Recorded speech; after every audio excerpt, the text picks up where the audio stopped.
अस्सलामुअलैकुम वरहमतुल्लाहि वबरकातुहू। मैं हूँ कारी फैसल शफीक। टीचर्स ट्रेनिंग में आप सबको खुश आमदीद। जी सामीन, पिछली ट्रेनिंग्स में अल्हम्दुलिल्लाह हमने अलिफ से लेकर ज़ाल तक 9 लेटर्स यानी कि 9 हरूफ को कवर किया है। आज हम नेक्स्ट लेटर्स को डिस्कस करने जा रहे हैं। आपको पता है कि हम पेयर्स के साथ चल रहे हैं, यानी जोड़ों के साथ चल रहे हैं। दो दो हरूफ या तीन तीन हरूफ जो हम शक्ल हैं उनको हम एक लेक्चर में कवर कर रहे हैं। तो आज के लेक्चर में हम नेक्स्ट दो हरूफ को, नेक्स्ट 2 लेटर्स को कवर करेंगे, इंशाल्लाह डिस्कस करेंगे, सीखेंगे। अच्छा, दाल और जाल के बाद नेक्स्ट जो हम शक्ल हरूफ हैं वो हैं रॉ एंड जा। अच्छा, इनको आज के हम लेक्चर में डिस्कस करने जा रहे हैं। सबसे पहले हम ये देखेंगे कि इस फर्स्ट लेटर को हम क्या कहते हैं। इसको हम कहेंगे रॉ। अच्छा, अब हमने इसको रीड कैसे करना है, वही स्ट्रेचिंग साउंड के साथ, यानी लंबा करके इसकी प्रैक्टिस करेंगे। कैसे इसको पढ़ेंगे, रॉ रॉ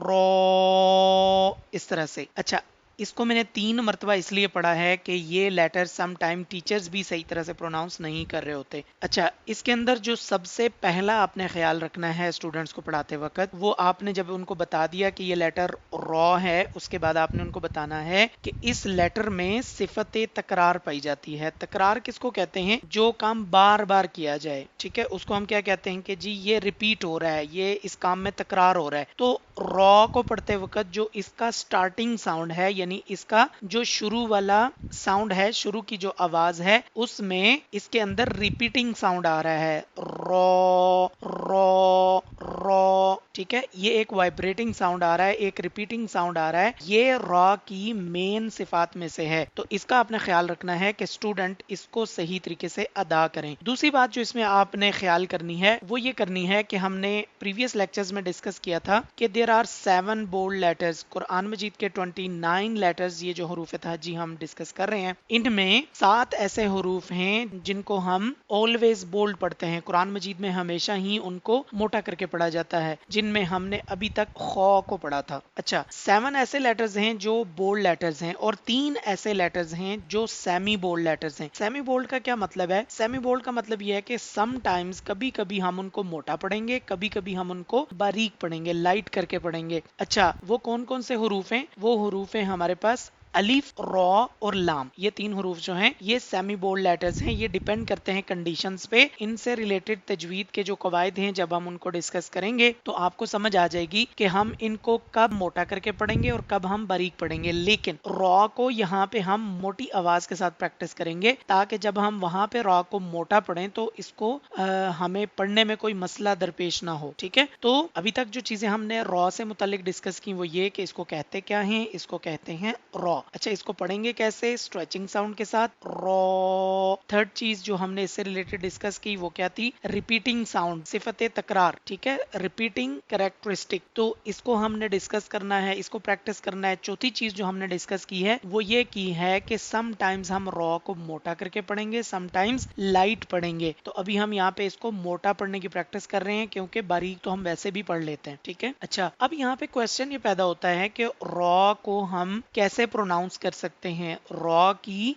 जो रॉ का जो पॉइंट ऑफ प्रोनाउंसिएशन है वो क्या है। तो आइए चलते हैं रॉ के पॉइंट ऑफ प्रोनाउंसिएशन की पिक्चर पे। यहाँ पे देखिए, आपको यहाँ पे माउथ के इनसाइड की एक पिक्चर, एक शक्ल, एक खाका नजर आ रहा है, जिसके अंदर यहाँ पे ये जुबान की तस्वीर बनाई हुई है। जुबान का जो आगे वाला कोना है, इसके अंदर आपको एक एरो का निशान नजर आ रहा है, यानी कि ये वाला जो आगे का हिस्सा है, ये जहाँ पे लाइन लगी हुई है, इससे आगे का हिस्सा हमारा ये इस्तेमाल होगा रॉ के पॉइंट ऑफ प्रोनाउंसिएशंस में। अच्छा, पहले इसका पॉइंट ऑफ प्रोनाउंसिएशन देख लेते हैं, इसका मखरज देख लेते हैं। इसका मखरज है bye touching tip of tongue with the gums of upper front 4 teeth. आपको याद होगा ता के अंदर और दाल के अंदर हमने सेम पॉइंट को यूज किया था, bye touching tip of tongue with the gums of upper front 2 teeths. उसके अंदर सिर्फ 2 दांतों के साथ आपकी जुबान की नोक लग रही थी। इसमें थोड़ा सा फर्क है, इसमें आपकी वही जुबान की आगे वाली जो नोक है वही इस्तेमाल होगी, लेकिन ऊपर 2 दांतों के बजाय आपने 4 दांतों के पीछे जो गम्स हैं हमारे, जो मसूड़े हैं, उनके साथ रॉ को टच करना होता है। अच्छा, अब हमें कैसे पता चलेगा कि हम 4 दांतों के साथ कर रहे हैं या 3 के साथ कर रहे हैं? ठीक है, तो हमें इसको पढ़ते वक्त दांतों को गिनना नहीं है। ठीक है, ये एक जनरल सी बात है कि जब हम रॉ को रीड करते हैं तो हमारी जुबान अपर फ्रंट टीथ के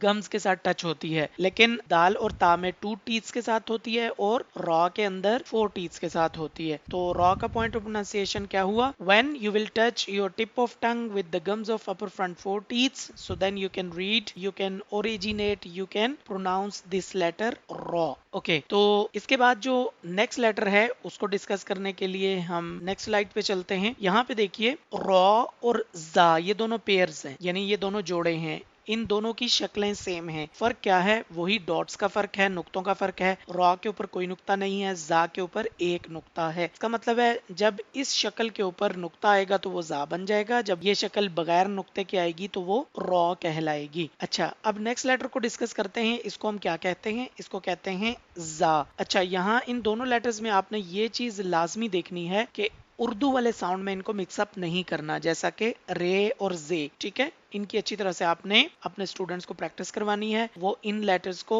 रॉ और जा पढ़े, ना कि रे और जे। रे और जे जो है ये उर्दू ग्रामर के साउंड्स हैं और रॉ और जा ये अरेबिक ग्रामर्स के साउंड्स हैं। ओके, तो हमने डिस्कस किया इस लेटर को हम जा कहते हैं। अच्छा, इसको हम पढ़ेंगे कैसे? वही स्ट्रेचिंग साउंड के साथ, जा।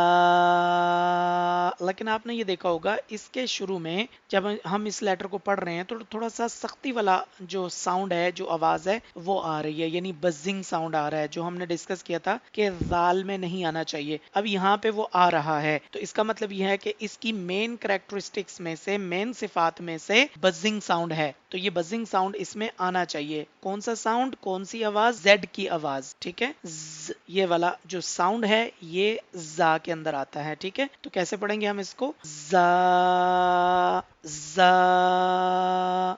ठीक है, इस तरह से पढ़ेंगे। ओके, अब हम चलते हैं इसके पॉइंट ऑफ प्रोनाउंसिएशन की तरफ और देखते हैं कि जा का पॉइंट ऑफ प्रोनाउंसिएशन क्या है। अच्छा, जा का जो पॉइंट ऑफ प्रोनाउंसिएशन है वो पहले हमने कभी नहीं पढ़ा। प्रीवियस जितने भी हरूफ पढ़े हैं उनमें ये इस्तेमाल नहीं हुआ। तो इसका पॉइंट ऑफ प्रोनाउंसिएशन क्या है कि by touching tip of tongue with the edges of lower front 2 teeth and lightly with upper front teeth, यानी कि हमारी जो टिप ऑफ टंग है, टिप ऑफ टंग को हम टच करेंगे किसके साथ? विद द एजेस, जो किनारे हैं, ऑफ लोअर फ्रंट 2 टीथ, जो नीचे वाले 2 दांत हैं उनके ऊपर जो ये किनारे नजर आ रहे हैं, इनके साथ हमारी जुबान की नोक टच होगी। और lightly with upper front teeth, और थोड़ी बहुत ऊपर वाले दांतों के साथ भी टच होगी। तो इसका मतलब यह है कि at the same time you will touch your tip of tongue with the edges of your lower front 2 teeth and with upper front teeth। तो इसका मतलब ये हुआ कि सेम टाइम में, एक ही वक्त में आपकी जुबान नीचे वाले दांतों के किनारों के साथ भी टच हो रही होगी और ऊपर वाले दांतों के साथ भी। तो